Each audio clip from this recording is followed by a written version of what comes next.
All right, let's go. So you are about to release a new album. So I was wondering, what can you tell us about the new album and what can we expect from it? Ooh, that's a vague question. All right. So, first and foremost, probably the most fun to record. This particular record was probably the funnest to record from all the other eight. This is the ninth album. And because it is our ninth album, we kind of got to this point where, we know who we are. The fans know who we are. If you hear a couple of riffs and the first sentence, you know what band this is, right? So we established our sound. And it gives us some kind of a freedom now that we can a little bit like swim away from from our little island of sound, and we can experiment. And because of that, it's we went into the studio with this idea of like just whatever, it's just music. People always argue about it, like, are they heavy metal, are they hard rock? Anyway, I see the online warriors always, we don't care, it's just music. And this record really kind of came out that way. It's the most diverse record I think we did, yet somehow the most cohesive in the same time. So Great. even though it wasn't meant to be a concept record, it almost sounds like it is. So in Sounds, a nutshell, that's it's also called Afterlife. yeah. Is there a favorite song on the new album, like your personal favorite song, and why that one? It's almost like like this is my favorite children. From the children, this is a favorite kid. You can, the rest of them will be upset. So not necessarily there's a favorite song, but I think that's the interesting thing about this, that it's really so different. You're gonna find songs that are, I think people are gonna be kind of surprised, like what happened there. There are some really really different songs. There are some songs that have almost like a late 60s, early 70s sort of vibe to it, which is, I imagine that in hard rock, heavy metal, that kind of vibe. And there are some sounds that we created where, we would sample things and just twist the sound into this weird landscape that it's definitely sounds like you ate a pound of magic mushrooms and whatever happened, right? So there are some weird moments on this, but again, it's probably the most cohesive record. There are a couple of old school bangers that are typically that punch from the first two records. So that's kind of how we make records anyway.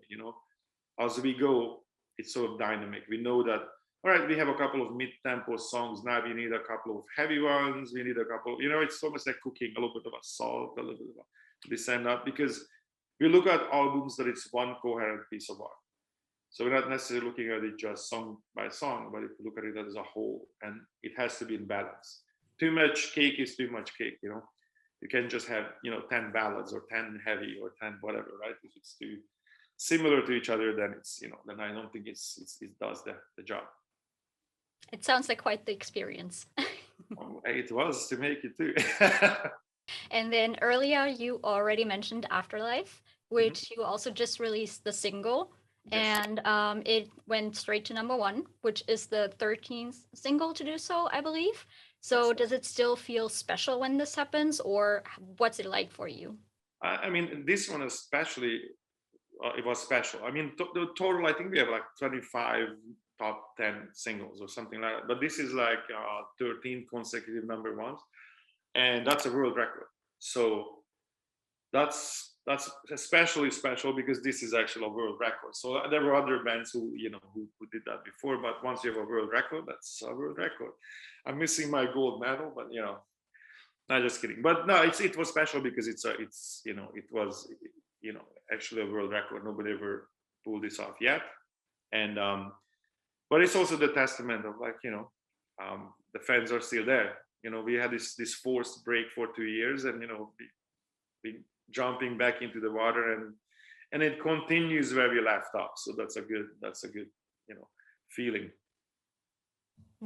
Definitely sounds like it. It's really amazing how these things happen. And then talking about Afterlife, so in the song, if I understand it correctly, it feels like it's about the feeling of being oppressed and let down. So for this song, can you tell us a little more about what's it actually about, or the song in general?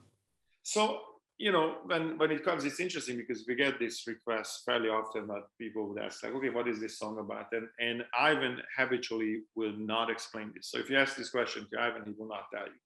And the reason he won't, because he feels, and I agree with that, when you write a song, that's the magic, that when you're listening to the lyrics, it will mean something else to you, because it's obviously going to trigger your memories, your experiences, your life, how this song relates to you personally, right? And so you might hear something else than another person. And if especially if the vocalist was to define that, then it's kind of, nice petrified into one particular meaning, and then that's what it means. So I think it's more interesting to leave it with us is, but as for the concept, right? As for the concept, it's kind of like the reason we call this album Afterlife, and even this why this song is exists, because it has obviously a multitude of meanings. It's a multi-dimensional title for us, because an afterlife of what just happened to the world, right? This is a first event, and I'm talking about first event as in, even if you look at World War II, right? World War II didn't affect the entire planet.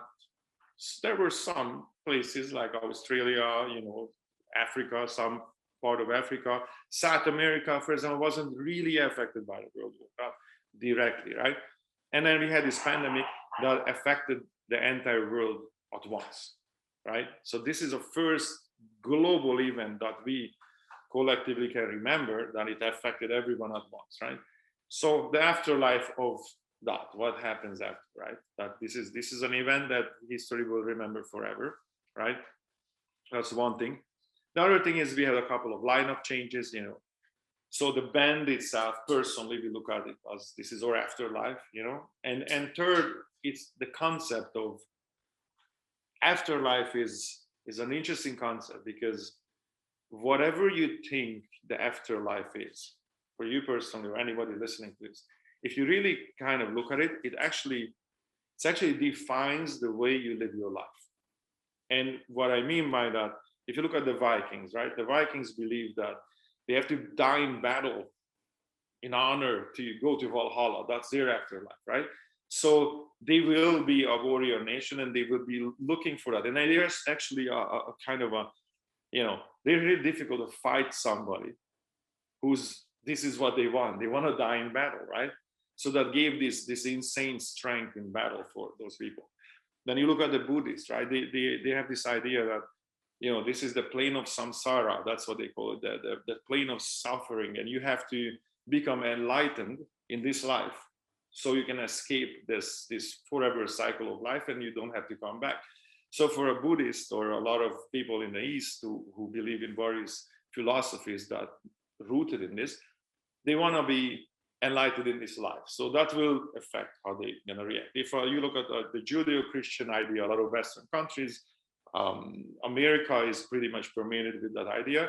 And you have this duality of heaven and hell. You will be punished if you don't do certain things, and you'll be rewarded and go to heaven if you do so. See what I mean? So that's their idea of afterlife. So if you look at everyone, and you can go all around the world and everybody has an idea, and that idea is actually defining the way you're going to live your entire life. Even if it's not that obvious, if you really kind of start digging down into self-discovery, you realize that it's actually massively motivating everything you do, how you view that, if there is a life after or not. So that's the third, fourth, fifth, whatever meaning of the title. Awesome. Well, it's so interesting. It's really great to just listen to that. It's super fascinating, just following all those thoughts. So on that note, thank you so much for sharing that with us. And then the last thing, is there anything else you would like to tell your fans? Yes, we are coming. We are back, guys. We are back. So obviously this was a really, really long break for us. We are road dogs. I mean, this band, since its conception, we were pretty much on a road 200 days a year. So we were always on the road. That's the power of live music, that you create this tribal experience, something that you can't download and you'll never be able to download. This is not something you have to be there, right? You have to be at a concert and experience the energy. You can't fake that. There's no digital counterpart or version of that. You have to be there. And so I think live concerts never really going to go away, because nothing else can give you that sort of tribal experience and that closeness and that energy exchange. And so that was a pretty hard on probably everyone who loves concerts. And we're back. We're coming. We see you guys out there. Awesome. Thank you so much. We are so ready to see you live on stage. So have a Right. great show and thank you so much. Thank you. And the hair says hello. Thank All you. right. All right. Thank you guys. Take care. Bye. All right.